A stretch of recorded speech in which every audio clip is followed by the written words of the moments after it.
The Berenstain Bears Forget Their Manners by Stan and Jan Berenstain. The Berenstain Bears forget their manners. Please and thank you help quite a lot to make a polite bear out of one who is not. The Berenstain Bears Forget Their Manners by Stan and Jan Berenstain. There was trouble in the big tree house down a sunny dirt road deep in bear country. Trouble with manners. The bear family's trouble with manners was that they forgot them. At first, it was just an occasional please or thank you that was forgotten. Then there was a rude push without an excuse me.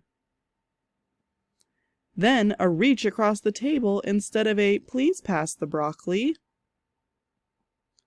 Mama Bear wasn't sure how or why it happened, but she was sure of one thing. Whatever the reason, the bear family had become a pushing, shoving, name-calling, ill-mannered mess. Silly head, fuzz brain, noodle puss. At the table it was even worse. They were a grabbing, mouth-stuffing, food-fighting, kicking under the table super mess. Of course, Mama Bear tried to correct brother and sister's behavior. She tried coaxing. She tried complaining. She tried shouting. She tried going to Papa for help, though it sometimes seemed to Mama that he was part of the problem. Papa banged on the table and shouted, only he could shout, but nothing really seemed to do any good. Mama didn't like what was happening to her family, not one bit. Something had to be done, but what? The best way to fight bad habits, she thought, was with good habits. Then she thought of a plan. She got a big piece of cardboard and a marker. At the top she wrote, "The Bear Family Politeness Plan."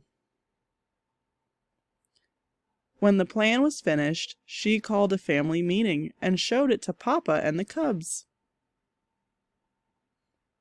It certainly got the bear family's attention. Forgetting please or thank you, sweep front steps. Pushing or shoving, beat 2 rugs. Interrupting, dust downstairs. Name-calling, clean cellar.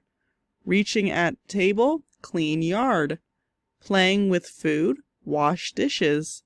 Rude noises, weed garden. Banging door, clean attic.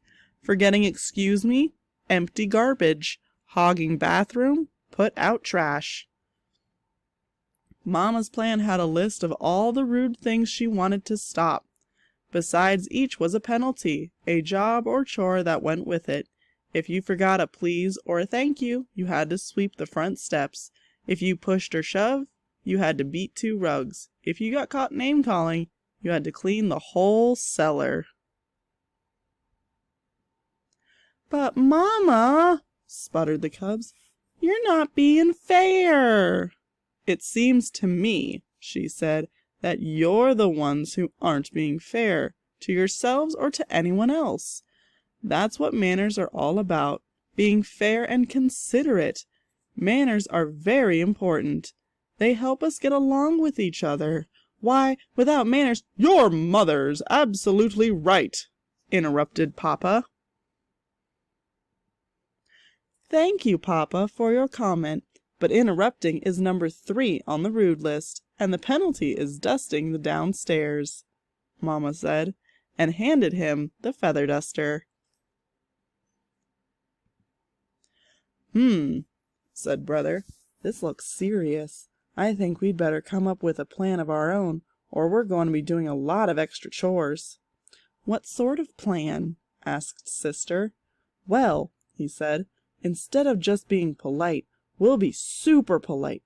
We'll please and thank you so much that Mama will get fed up and call the whole thing off." "Yes," said Sister, "we'll be so polite she won't be able to stand it." They put their plan into action. They were super polite. On the stairs, "After you, sister dear." "Thank you, dear brother." In the hall, "Excuse me, brother dear." "Why, certainly, my dear sister." Waiting for the bathroom, "Terribly sorry to have kept you waiting." "Think nothing of it, my dear." But it didn't work the way they expected. Mama didn't get fed up at all. And after a while, brother and sister forgot about being super polite and were just polite. At the table, "Pass the honey, please." "Certainly." In their room, "Would you like me to help you pick up your toys?" "Thank you very much." In the yard, "Oops, sorry, I didn't mean to bump you." "That's all right, no harm done." And it turned out that Mama had been right. Things did go more smoothly. Once they got into the good manners habit, they didn't even have to think about it. But it wasn't so easy for Papa. He was the one who got fed up. It's a little harder to change habits when you're older, and he had to do quite a few extra chores for forgetting his manners. "I'm glad to get out of the house, away from that politeness plan," he said as he drove the family along the highway on a trip to the supermarket. "Manners and courtesy are just as important away from home, especially on the road," said Mama, as they stopped at a stop sign to let pedestrians and other cars pass. "They help us drive safely." "Well," grumbled Papa, as they all went into the busy supermarket, "I think you can have too much of a good thing. You've got to have common sense along with manners. Why, if you let everyone go ahead of you at checkout, you'd be there forever." "And sometimes you have to interrupt. Excuse me, madam," he interrupted a shopper, "but I believe you have a leaking bottle in your cart." The shopper thanked him for his help. "You see," he said, driving home, "there's more to life than remembering your manners. Besides, manners are all right for cubs and mama bears." "But we papa bears have other things to think about." At that moment, the car in front of Papa suddenly stopped, and Papa bumped into it. Bonk! He was furious. "Why, that pin-headed fiddle brain!" he snarled. "Name-calling," reminded Sister. The penalty for name-calling was cleaning the whole cellar, so Papa gritted his teeth and remembered his manners. And a good thing, too, because climbing out of the car was the biggest, angriest bear he had ever seen. But when the angry bear saw how polite Papa was, he remembered his manners too. He explained that he had stopped short because a mama duck and her ducklings had crossed in front of him. Then he and Papa Bear looked at their bumpers and saw that no harm had been done. "As I was saying," said Papa, as they continued on their way, "it's very important for us to remember our manners at all times.